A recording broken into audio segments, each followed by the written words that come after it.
హరి ఓం. జయ శ్రీరామ్. శ్రీరామజయం.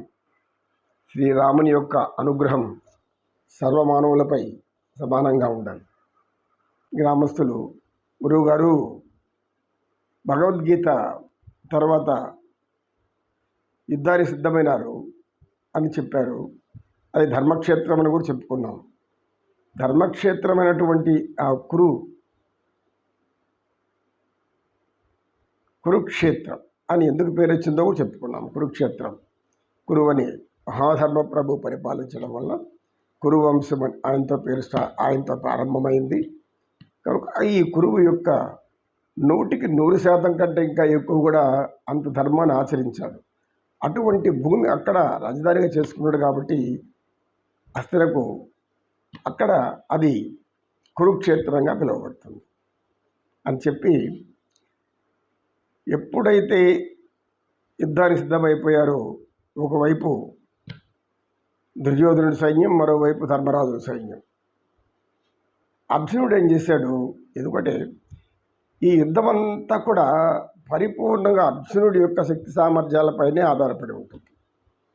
అర్జునుడి యొక్క శక్తి సామర్థ్యాలు, ఆత్మవిశ్వాసం, మనోధైర్యం, మనోబలం, జ్ఞాన ప్రపూర్ణమైనటువంటి విద్యా నైపుణ్యం, స్కిల్స్ అన్నమాట. అంటే అనేక నైపుణ్యాలు ఆయనలో ఉన్నాయి. ఇది పరమాత్మకు తెలుసు కాబట్టి పరమాత్మకు రథసారథిగా ఆయన ఎన్నుకుంటాడు. అర్జున, నీకు రథసారథిగా ఉంటాను, నేను ఆయుధం పట్టినట్లయితే అని చెప్తాడు ముందు. అంటే యాదవ సైన్యం అంతా ఒక భాగం, శ్రీకృష్ణుడే ఒక భాగం. ఏదో కోరుకొని అర్జునుడు అడుగుతాడు. బాగా ఆలోచించి కోరుకోరర్జున, తర్వాత బాధపడపోతావు అంటాడు. ఆయన పరమాత్మని కోరాడు.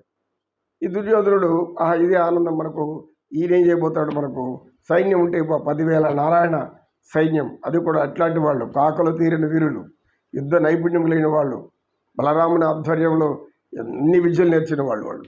కనుక ఆయన అర్జునుడు తీసుకుంటాడు.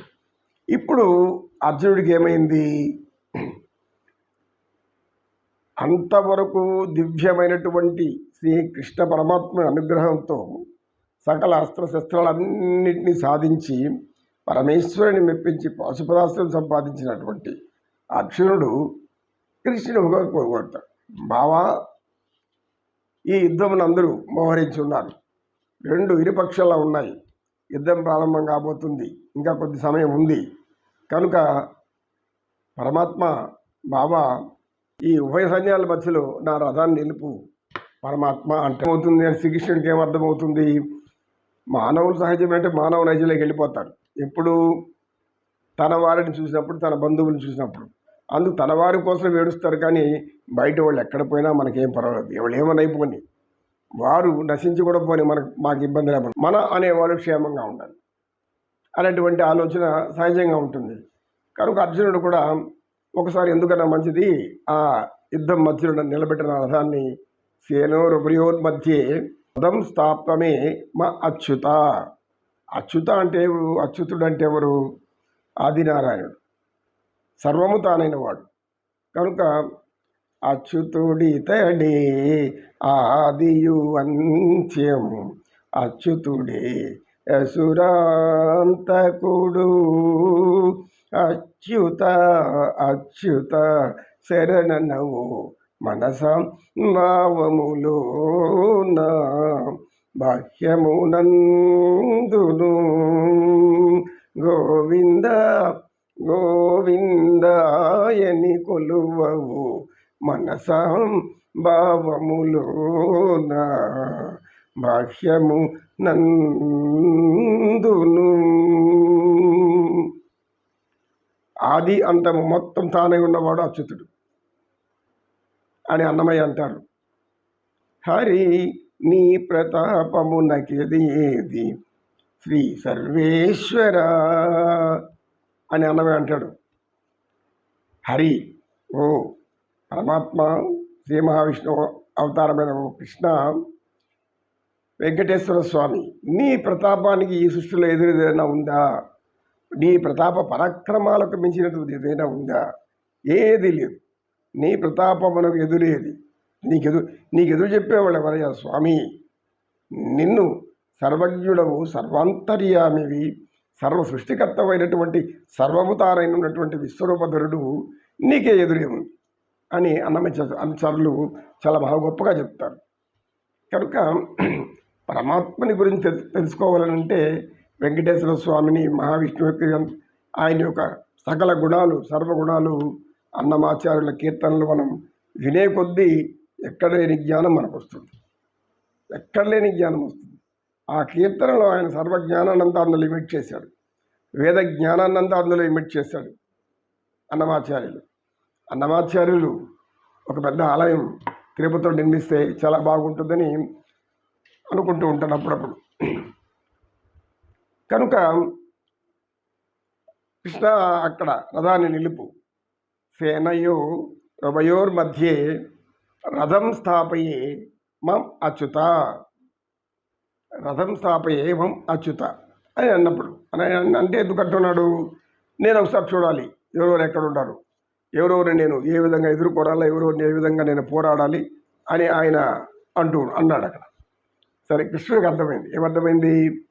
అర్జునుడికి కొద్దిగా అనుమానం వచ్చింది లోపల. ఏమనుమానం? బలహీనత. సామాన్య మానవులకు చిన్న బలహీనత లోపల ఏర్పడితే అది ఎలా, ఆ బలహీనత భయం అనేది ఒక్క రవ్వ మొదట్లో ప్రారంభమైతే చాలు, అది ఎక్కడికో లాక్కుపోయి శరీరం నిర్వీర్యమైపోతుంది. చేతులు కాళ్ళు పనిచేయదు, మనసు పనిచేయదు, నోరు పలకదు, కళ్ళు భయంతో భీతి చెందుతుంది, నోరు ఉడుకుతుంది, శరీరం అంతా కూడా గజగజ వణికిపోతుంది. ఎందుకు? భయం అంతటి గొప్పది. భయకంపితం, భయభ్రాంతులు అంటే ఏమి? ఇవంత భ్రాంతి.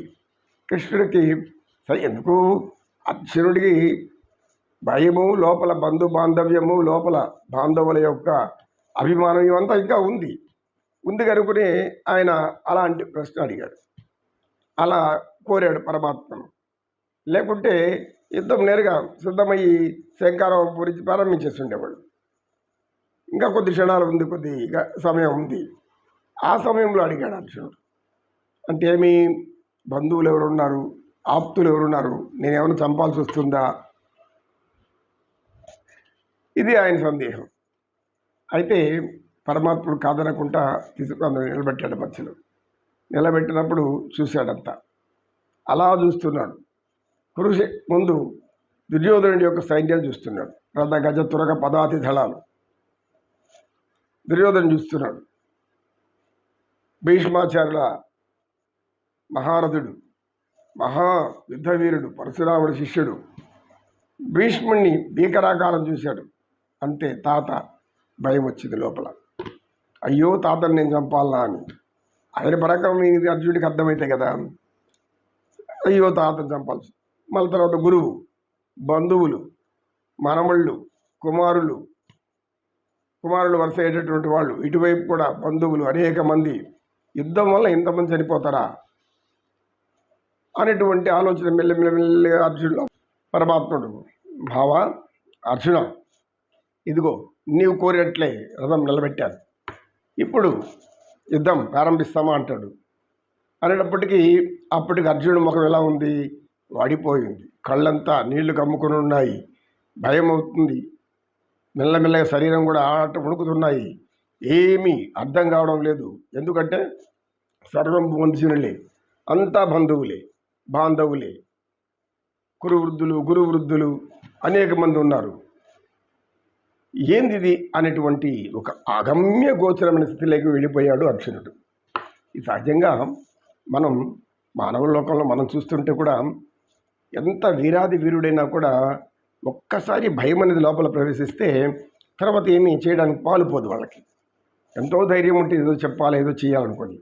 అంటే దీన్ని ఏమంటామంటే ఆంగ్లంలో స్టేజ్ ఫియర్ అంటారు. అంటే ఒక రంగస్థలం మీద నాట్యం చేయాలంటే, నృత్యం చేయాలంటే, లేదా గానం చేయాలంటే అటువంటిది ఉండకూడదు. ఎందుకు? దేహ భయం లేనప్పుడే మనకు జ్ఞానం వస్తుంది. ఆ జ్ఞానంలో ప్రావీణ్యం వస్తుంది. ఆ ప్రావీణ్యం మన చేత నైపుణ్యంగా మారి ఆ నైపుణ్యం చేత మనం అందరినీ ఆకట్టుకునే స్థితికి వెళ్ళిపోతూ ఉంటారు. నాట్యం కానీ, గానం కానీ, సాహిత్యం కానీ, సంగీతం కానీ, ఏదైనా కూడా. నమో కృష్ణ, నమో కృష్ణ. కృష్ణం వందే జగద్గురుం.